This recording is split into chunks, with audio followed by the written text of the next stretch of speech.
Hello everyone, this is Shiny Noctales, and today I figured it'd be nice to just do a quick update for my dad. He I was looking at MyTrueAncestry today, and he got some very new kind of admixture results. I'm gonna see if I can update this real quick.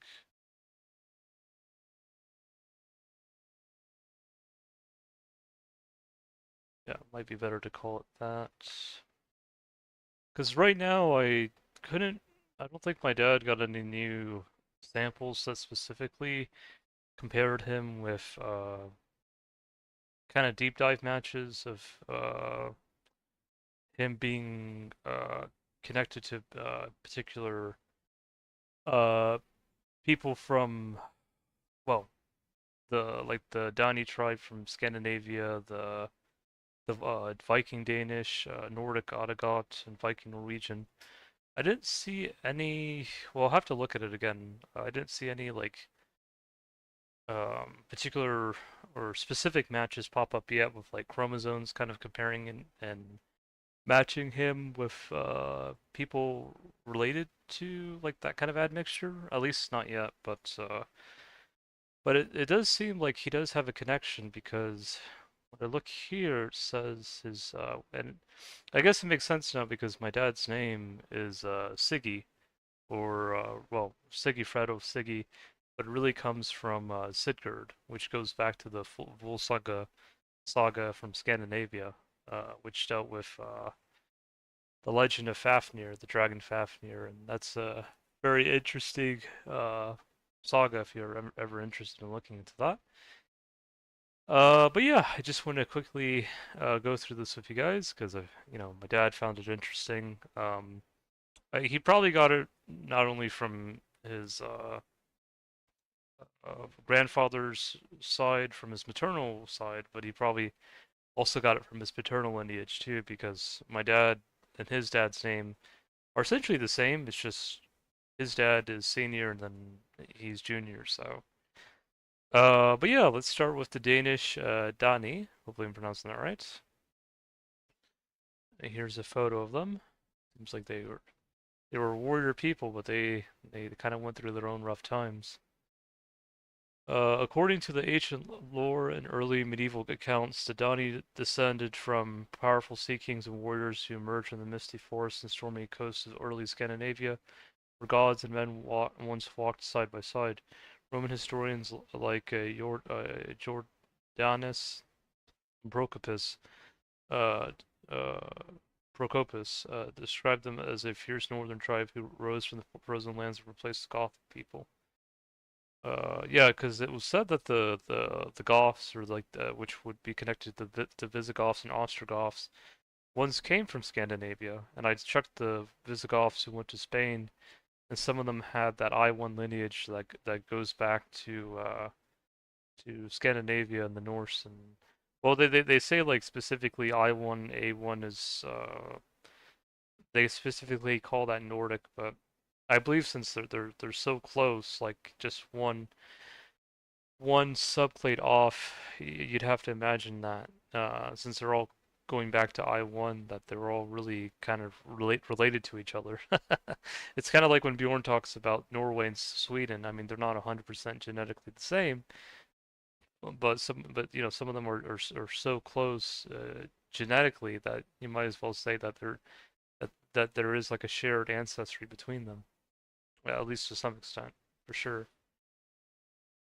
Um, Yeah, so let's see. Their lineage shrouded in both myth and migration, both the fourth century.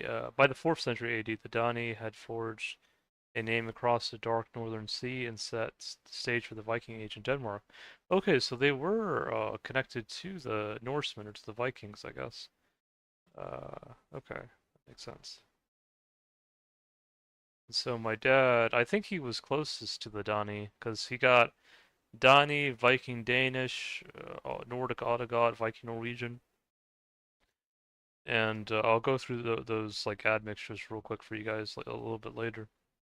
Uh, as far as how it compares to modern populations, but okay, so let's go next to Danish Vikings. Makes me think when Bjorn speaks about the Danax. Okay, hopefully I'm pronouncing these words right. Ungol and Danum were sons of the all-seeing god Heimdall. Ungol became father of the Angles. Oh, I guess that's connected to the what eventually would become Anglo-Saxons, but in this case, this was before. This is when they were originally Angles. Angles who conquered the Frisi and the Roman province of Britannia. Danum would become the father of the Dani and Scandia. Soon everyone would know this as a line of the Danes or Denmark, named after its marshland border with the Franks. Masters of the sea, they would raid small villages on the Frankish coast to start with. But as money and slaves, and of course Bjorn has talked about the Viking Age and slaves and how, that wasn't the proudest moment of the Vikings, but the modern day descendants, I guess, including him, have learned to improve from that. And I don't know exactly, my dad's specific lineage as it pertains to this, because I'm sure not all Norsemen were exactly the same in what they did. But yeah, it is important to recognize that and to see. And I think that's probably why Bjorn always talks about never a slave, because uh, because of that connection of wanting to break free from that negative history. But yeah, let's continue here. And I know my dad's or my friend Julie also closely connected to my dad in terms of relationships. I know she has her own feeling on that. Let's see. They became more ambitious. Danish Vikings eventually became conquerors and settled the Dane law in Britain. This is where the laws of the Danes held sway and dominated those of the Anglo-Saxons. Oh, there she is.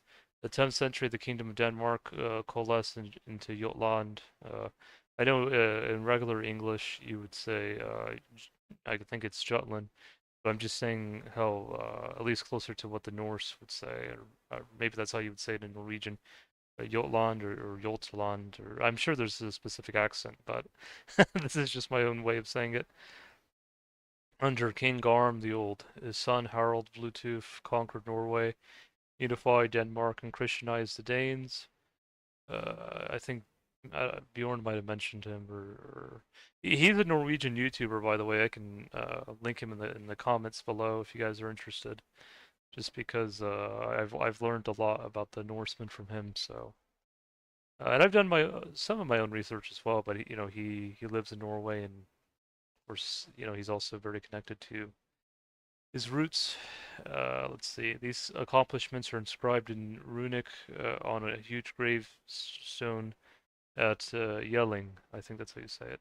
His son, Sweyn Forkbeard, raided England annually and was accepted as king of that country. His son, Nut, the Great, reconquered Norway and forged an Anglo-Danish kingdom that lasted until his death in 1035. Okay, so it seems like the Danes and I guess the Anglo-Saxons were not always buddy buddy. I know Bjorn hates that word, but they were not always. I would use the word kumbaya. They were not. It was not always. Uh, uh, you know. How do you call it? A peaceful exchange, but thankfully over time, things changed. Uh, let's see here. Nordic Adogit, I think is how you say it. The Adogits were an ancient people mentioned by the 6th century historian Jordanus in his work Geti, Geti, Get, Get to See, I think, or Getica, one of those, yeah. He placed them in the far north of the island Skansa, interpreted as Scandinavia, describing their land as experiencing continuous daylight for 40 days in summer and continuous darkness for 40 days in winter. Sounds a lot like Alaska. Clear, yeah, because it's a close to Arctic Circle, yeah. Yeah. The name Adogit is thought to be a corrupted form of the Haligar or Haleyar, one of those, yeah. Or I think I was listening to Google Translate. I think they say Haley, or something. Yeah, but I'd have to look more into that. An Old Norse term for the people of Hålogaland. They were adept at surviving harsh winter conditions, and were also experienced sailors contributing to early Viking expeditions. Okay, and then last one, last but not least, and I know Bjorn would probably this is probably connected to more so to his ancestry specifically, but my dad got it too. We got Norwegian Vikings. Norwegian Vikings were pioneering boat builders and adventurous sailors. Signaled the start of the Viking Age in 793 by commandeer by raiding the Catholic Abbey of Lindisfarne in England. This was followed by raids in Northumbria, southern Wales, and Ireland. Where the Norwegian Vikings traveled to the Shetlands, the Orkneys, the Faroe Islands, and Hebrides, which were in Scotland, islands in Scotland, where they established settlements. Floki Filigardarsson was the first Norseman to sail to Iceland in order to settle it. He sailed from western Norway to the Shetland Islands, where his daughter drowned. He then continued to the Faroe Islands, where another daughter was wed, and they took 3 ravens with him to find his way to Iceland. I know there's a story also with Odin and ravens as well. I think I'd have to see the names exactly. Let me see if I can pull this up real quick. Give me a sec.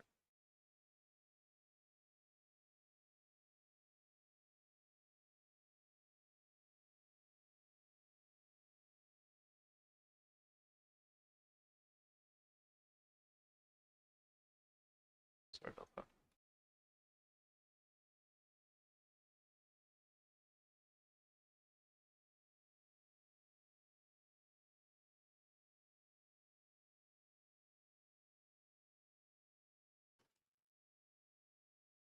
Oh yeah, so it's Huon and Munin.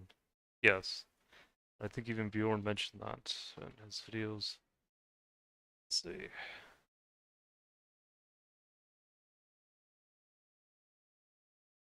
So let's see.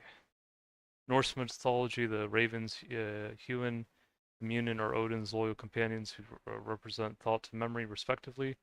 They fly daily across the 9 realms, collecting information, bringing it back to Odin. Huon's name suggests thought, while Munin indicates memory. The purpose is to keep Odin informed about events happening across the realms, allowing him to maintain his position as the wise and all-knowing god. Let's see. Huon, his name, thought, reflects his role as collector of information through his observations and analysis of events. This also reminds me a lot of the 2 eagles of Zeus as well, or Zeus. Um, and it's interesting how Odin had his 2 ravens, and Zeus or Zeus had his 2 eagles. So how they uh, were let off and to find the center of the earth. So that's interesting to learn. Munin's name memory suggests that he carries and retains the knowledge gathered by Huon.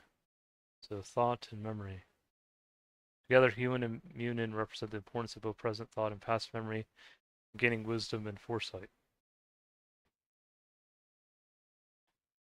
He needed them to go out to explore the world and return to him to tell him what was going on. It's very similar to the eagles of Zeus as well, or Zeus. 2 eagles that, because it is part of my ancestry too. Um, I'm quite a mix of ancestry, but I figured it'd be nice to do this. Where he sent 2 eagles out to opposite ends of the earth. They collided at Delphi, and Zeus concluded Delphi was the Olympos, or navel of the world. And so, it's interesting how you had I'll have to check exactly. Navel of the world means center of the world. I'll have to see if that is exactly what it means. Yes, it is center of the world. Okay. All right. Let me see if I can continue this.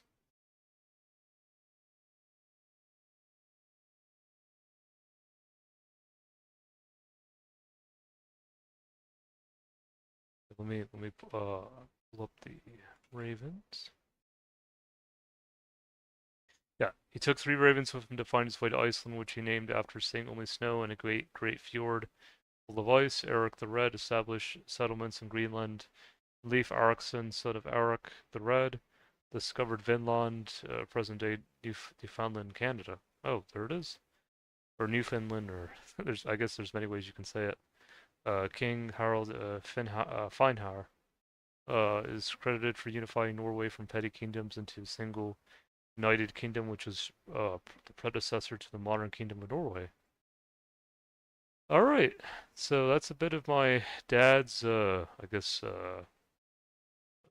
I wonder if this is connected to my dad's, because he got around 30% Irish in his ancestry, and I know there are some Irish that, have a bit more ancestry connected to the Norse than they do to Celtic. I know, they mixed, but I don't know if that's part, if that's part of my dad's Irish reading, if that's also connected to Norway in any way. Um, and I know at one test he also got 7% Norwegian as well, so I'm sure there's something there, something. Um, Let me see if I can pull this up for dad. So here's the Dani tribe. It seems like they were genetically closest to modern day North Germans, German Central. Every time I think of German Central, I feel there's a problem. but no, it's the highest is North German. But yeah, North Swedish, East German, South Dutch, Danish, Flemish, West German. All genetically close. Now they were a little bit further away than because of course they were mixed with other people. Uh, and then of course you see Norwegian here. Oh, Irish. Okay, so maybe there is a connection. West Scottish because it's not that far genetically away. So I think the Irish professor I watch who's talked a lot about Spain and Ireland. He spoke about how the Normans or the Normans who were also related to the Northmen or to the Norsemen, they weren't too far genetically. Their genetic distance wasn't that far away from modern day Irish or the Irish at the time. I'll have to read more about that, but yeah, that is part of the story at least. Okay, so but at least in that case, it seemed like it was more uh, North Germanic and Norwegian, Swedish, and all that. Let me see here. Okay, so Viking Danish.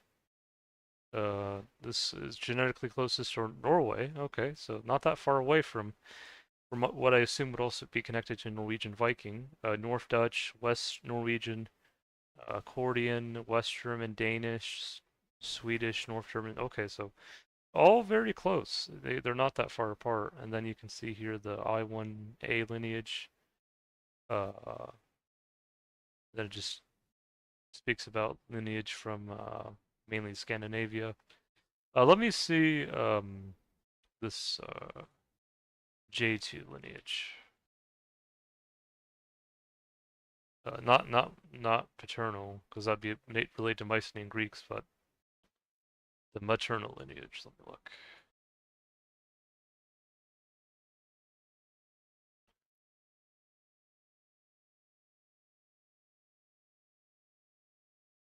Okay, so it says here comes from the Near East or in the Neolithic, already in the Balkans. It talks about the different cultures they were related to. Oh, found in Russia, Western Europe, absent or rare in Near East.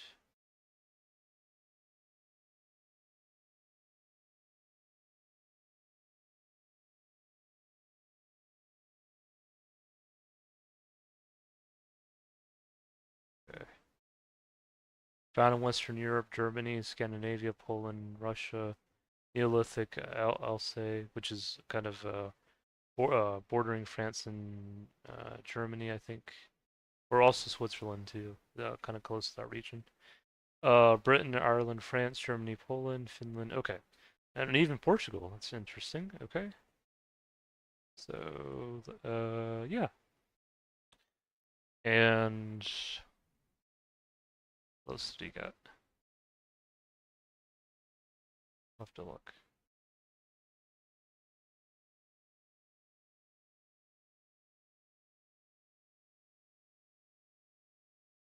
I think he also got Odegot and Norwegian Viking, but I think that's further away. Let me see here.